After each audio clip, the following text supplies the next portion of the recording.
Hello, everyone, and welcome to Gen Z Votes. My name is Pratik, and today I'm very excited to tell everyone that we have Congressman Krishnamoorthi here.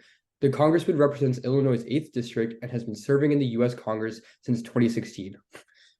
A little bit of background information on Congressman Krishnamoorthi includes that he is the founder and chairman of the Bipartisan Congressional Caucus to End the Youth Vaping Epidemic. He's the vice chair of the Equality Caucus. He's the co-chair of the Congressional Asian Pacific American Caucus Immigration Task Force. He serves as ranking member of the Select Committee on the Strategic Competition between the United States and the Chinese Communist Party, and he also serves on the House Permanent Select Committee on Intelligence and the Committee on Oversight and Accountability as a member of the Subcommittee on Economic Growth, Energy Policy, and Regulatory Affairs. I could keep going because you have so many credentials, but bottom line is I greatly appreciate the opportunity and time that you're giving me today, Congressman, and thank you so much for being here. I'm very excited. Absolutely, Pratik. Great to be with you. Thank you. So let's just dive right in. Congressman, can you tell me what the journey has been like so far? Let's just imagine, go back in time a little bit. You were a high school student like me, and then you went to college, law school, to then having multiple leadership positions in Congress. How did that all happen? And I mean, just like run us through your experience, what led you to being here, and what does a regular day look like for you? Wow. Well, thank you so much, Pratik, for having me on your podcast. And I hope everybody pays close attention to all the things that Pratik is doing with his podcast and YouTube channel. Well, look, I think that if I had to summarize what I tried to do is I tried to identify those areas where I have a real passion, and I think I'm good at trying to make a difference. And over time, what dawned upon me is that I belong in public service. I'm an immigrant myself. When I was very young, when I was 3 months old, my parents were in really tough financial shape. My father had lost his employment and income, and so I grew up for a time in public housing and food stamps. And thanks to those two programs, my family was able to survive. And then we were able to make it into the middle class. And pretty much my father said, regardless of what you do, that my brother and me, just make sure this country is there for the next families who need it. And so that became the North Star of my personal compass. And so fast forward through college and law school and into Congress, that's become my mission, which is to make sure this country is there for the next families who need it, whether it's immigrants, whether it's working poor, whether it's people that are vulnerable and can't help themselves. I try to do whatever I can to pay it forward, if you will. And so just going forward, that's, I think, what I'm going to continue to do. As far as my day, my average day, it involves a lot of phone calls, a lot of Zooms, a lot of meetings, and a lot of votes. And so right after we're done here, I'm going to go to the floor and cast a vote for speaker again. And cast other votes as well. Right. And you just mentioned voting for the speaker. I mean, quickly, if we could just talk about that, if you could speak a little bit on that, just to inform people. I mean, right now the House is voting. We currently do not have like a uniform speaker. And could you just give us an insider's view on what is going on, why it's going on, and how this affects just, us as people? So the short story is that we have a House with a very thin margin between Republicans and Democrats. And the Republicans elected Kevin McCarthy at the beginning of this year after a very contentious kind of internal election process. After 15 ballots, he was finally elected. The challenge for him is that he cut a deal with a group of people whereby they were allowed to move to vacate the chair or remove the speaker with even just one person making the motion. Once that happens, then you really do subject the House to chaos, because all of a sudden you have to stop all business and start voting on who's going to be speaker or whether the speaker should be removed. In this case, Kevin McCarthy was removed. And now we don't have a permanent speaker.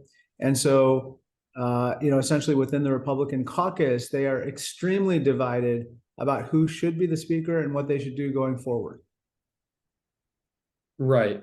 And you just earlier also talked about voting. And I was just wondering, given the fact that like we both know clearly that Gen Z in the next election will have a big impact. I mean, about 30 new million votes could be cast. And as a member, I would just like to know what you think are the most important issues that, members like me and other people like my friends should care about, and how should we get involved in the election process and voting going into next year? I think there are a few issues that young people, really all people should care about, but young people especially seem to be especially attuned to. One is climate change, and fighting man-made climate change is an existential threat for our planet. And I think that whereas older folks, may not be around to see the full impact of man-made climate change, younger folks will be. And so they want to make sure that we are adopting green policies, that we're trying to bring down the planetary temperature, and we're trying to fight, those really negative effects of climate change. A second issue that I think young people are really focused on is immigration policy.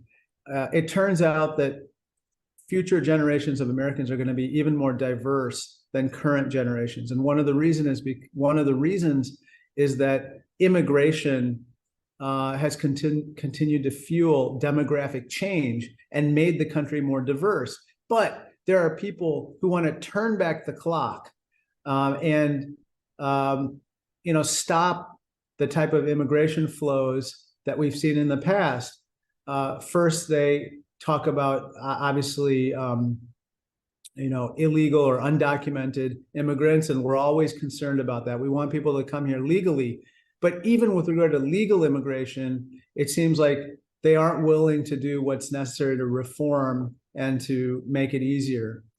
The third point I would just make is student debt is a big issue. A lot of people have a lot of student debt, and it's really preventing them from realizing their full economic potential. If you graduate from college, which is way too expensive, by the way, to start with, but if you graduate from college today with a lot of debt, then it's hard for you to start a family, get married, start a business, buy a house, and do all the things that we want you to do as an American to really power the economy going forward. Right. Yeah. And we just kind of talked about one thing specifically, like immigration. I know people are really divided on. And I was just wondering, out of all the issues, it seems like a lot of things that a lot of people are divided on. But how important do you think having objective information is in this politicized world? And how do you think Gen Z could do a better job in connecting to the older generations to create progress? I think what really is important is that Gen Z needs to vote. This is essential. If they don't vote, they don't have a voice. Secondly, they need to advocate and work on causes bigger than themselves. This is also important, and they should show up to offices of people like me and others and make sure that they are seen and heard. Sometimes when people don't show up or you don't see them, then it's really, it's easy for lawmakers and policymakers to forget. They should not do so, but that's what happens. And then the third and final point is, I think Gen Z needs to consider running for office. And I'm talking about at all levels of government. And I think that they should think hard about what are the experiences that they want to have to make sure they're well-rounded, they're knowledgeable, that they're able to demonstrate leadership skills, and then to move forward. Right. And one thing I wanted to follow up on is you just talked about voting, right? And is there any way you could provide us some information on like what voting rights looks like right now? What are the Democrats, what are the Republicans trying to push for in terms of like maybe mail-in ballots and bills like that for the next election, maybe if that's an issue? Well, as you know, during the pandemic, mail-in ballots were crucial for really our democracy functioning because we weren't able to go and vote in person in a lot of places. And I think mail-in balloting became very common, and it's a practice that a lot of people enjoy now. They want to continue with their mail-in balloting that they maybe initiated or used during the pandemic. Unfortunately, a lot of Republicans are against that. They somehow believe that mail-in balloting Some of them believe that it could lend itself to fraud, but I really think a lot of them, at least the political operatives among Republicans, somehow feel that mail-in balloting disfavors them politically, that somehow mail-in balloting will encourage more of the people who would generally vote Democrat to do so, and to potentially create higher numbers of Democratic voters and participation. Right. Yeah. So I just wanted to transition quickly and talk about the tragic news quickly in the Middle East. Yeah. I'm all hearing about. Just briefly, would you mind giving us some insight as what a congressman role, like what a congressman's role right now would be, what duties are in such an event that you have, and what's going on right now in Congress surrounding that? I think there are probably three duties that we have. One is we have to come to the assistance of our friends and partners and allies. And that might mean voting on new aid and assistance to make it possible for them to be able to, do what they have to do to secure their security. Okay. Secondly, we have to voice our support, right? So, for instance, we have to say we are with the people of Israel. We are horrified by terrorism of all kinds. But at the same time, we also feel that Palestinians, not all Palestinians are Hamas. And so we have to be very careful not to paint all of them with the same brush, and ensure that they also receive aid and what's required to survive. I think the third duty is I'm a member of the Intelligence Committee, and there I have oversight responsibilities with regard to our intelligence community. Unfortunately, we just didn't do a good job of anticipating what just occurred. It was a surprise, not only to Israelis, but to our American national security establishment. And so from my oversight role, I need to do what it takes to, fix that and ensure that if there are any blind spots, that we fix them, and we can't have this type of horrible surprise, horrible news occur, and that we get ahead of the ball. Right.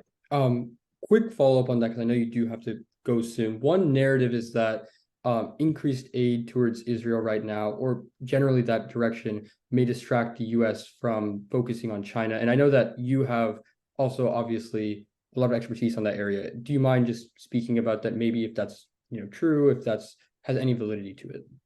I think that we can walk and chew gum at the same time. I think that we have to do, we have to, for instance, provide assistance to Israel, provide assistance to Ukraine, provide assistance to Taiwan, because we want to equip Taiwan to prevent military aggression by the Chinese Communist Party. We also have to provide humanitarian assistance in different places that are afflicted by conflict. And then we have to also secure our own border. We have to make sure that the southern border is one that is orderly. We have to have order at the border, so to speak. Right. Okay. And the last thing, because I know you do have to go soon, I don't want to keep you too long, is just quickly, what advice would you give to Gen Z members quickly? Just someone like me, anyone who wants to be in politics maybe one day, just some quick advice. Well, Pratik, what I would say to you and your listeners and audience members is find your element. The element is your intersection of what you're passionate about and what you're good at. And so always be thinking, it's not something you can figure out in a day or even a week or a month. It's something that you start to realize over time. And then last, I would say it's really crucial that you, as a student, you take advantage of your education, you study very hard, that you listen, you respect mom and dad because they love you more than anyone else in the world, and that you help someone every day. That's very crucial.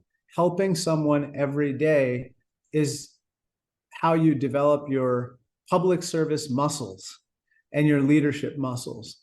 And some people are going to have a bigger impact. Some people are going to have a more modest one, but everyone needs to have a positive impact on their surroundings and people who need their help. Completely agree. Thank you so much. Again, thank you so much, Congressman, for this incredible opportunity and an amazing interview. I really hope that, we could do this again sometime. I can talk to you and just, thank you for being here and for, all of my listeners. Well, thank you, Pratik. And please give my best to your family and come visit me in Washington too. Yep, we'll do soon. Thank you so much. Okay. Thanks, Pratik.